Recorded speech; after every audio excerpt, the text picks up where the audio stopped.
Good morning. It's Saturday morning. It's about 7:20 a.m. Minus 20 where I live. It's beautiful though. Look at this. The sun is rising. Oh, check that out. Beautiful snowy paradise where I live, up in Canada. So forgiveness. There are a couple of key points that I've found that a lot of us miss when it comes to forgiveness. So I wanted to share that. It's been on my mind this week.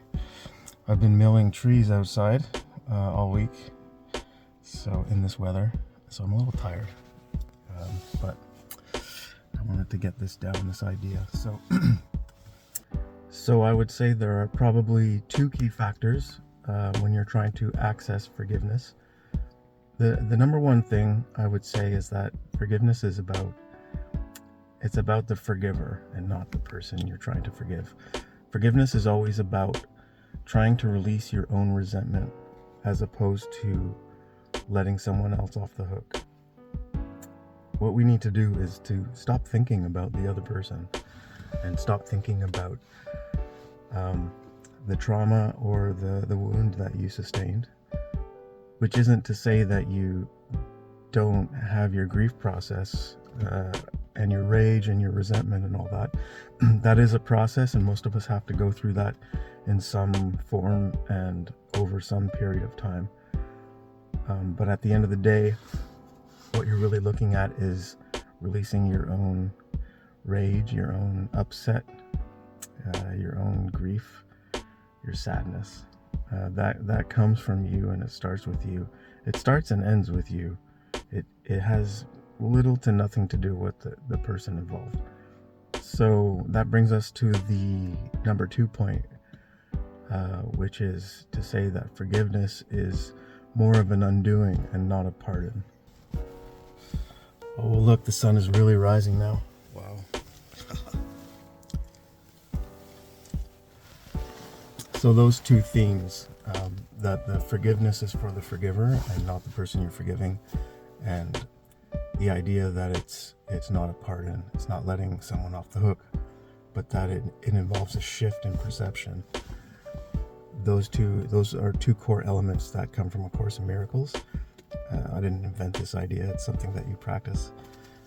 A Course in Miracles states that the idea of sin and wrongdoing are basically illusions, and that to access true forgiveness, you would have to see the dynamic from that perspective, to see that beyond the drama and the wrongdoing, there's a sort of space where both of those things exist and don't exist. They're essentially illusions, and that to access real forgiveness is to embody that truth.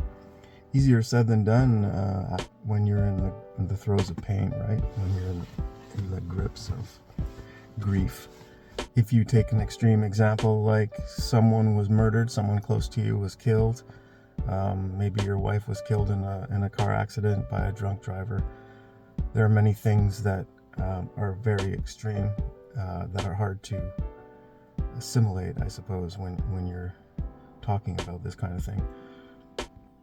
So the idea would be to understand that whoever did whatever they did, they were coming from a place of deep unconsciousness, and they weren't themselves.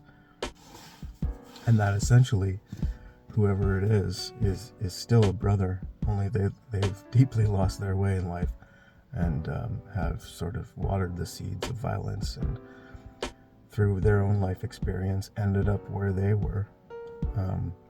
It takes a vast understanding to embody that and to encompass it into your thinking, but it's not impossible.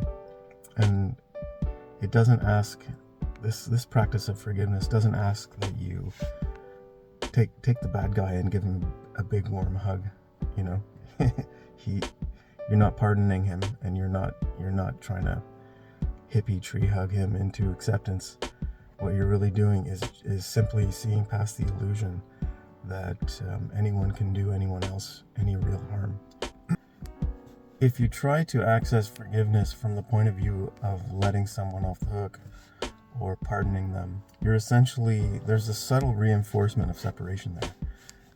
You're essentially sitting on your judge's chair and seeing yourself as a higher person, or the one who was hurt, right? And therefore whoever hurt you is less than you.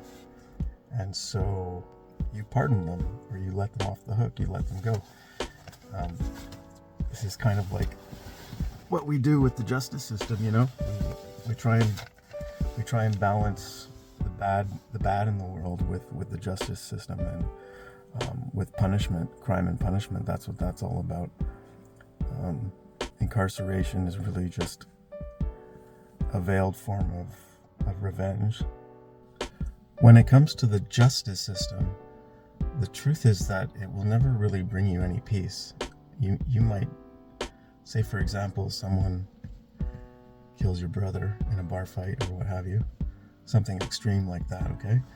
And that person gets caught and incarcerated 25 years, 30 years, maybe 40 even. It will never really bring you true healing. The justice system can't bring you true healing. It might satisfy your ego for a while, and you might think that's brought you some form of peace. But the wound remains, and it won't go away until you do the work of forgiveness.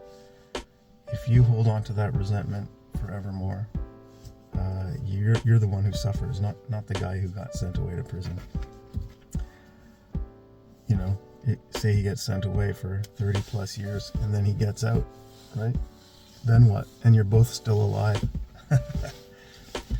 And you've held on to that rage and that resentment the whole time, and now you're afraid again because you're not sure what that guy's gonna do. Meanwhile, the bad guy's been in prison for 30 years and had his own spiritual awakening, and he's free, and you've rotted in your dusty apartment thinking about the murder for the past 30 years. So which one of you is really in prison, right? The way to cut through all that crap is to access real forgiveness, which is to see beyond the illusion of hurt, of attack and of hurt, and access your own pain and to let it go. And it takes practice. It'll come up again and again. But if you practice on letting it go, you'll experience deeper degrees of freedom. The barometer for forgiveness is always the level of peace that you feel inside you. It will never have anything to do with that other person, whether it was a tough breakup, or you were betrayed, or someone hurt someone you love, or whatever it is, you lost your job. It will never be about that external event. It will always be about what's going on inside you. You should have your rage and your resentment. There is a process there. There's a timeline that you should grant yourself access to. But once you've had that initial hump of pain and rage and crying and whatever, it's time to see everything from a higher perspective and try and understand that successes and failures and life and killing, they're all pretty much illusions. And once you access that dimension, you'll finally experience some peace. Oh, the sun is really, it's nice now. One last thing about forgiveness and your grief process is that once you go, I suppose, through an initial hump of grief, it's important to understand that you have agency over your mind and your thoughts. So when they trail back to the wound, it's important to understand that you have a choice as to what to think about and what to go through. Sometimes it doesn't feel like you have a choice, but the more you practice, you're choosing your thoughts, you'll realize that you do have a choice.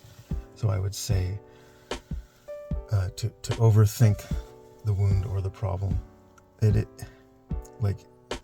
isn't suppression. I'm not suggesting you suppress the thought, but there is a point at which it's an indulgence.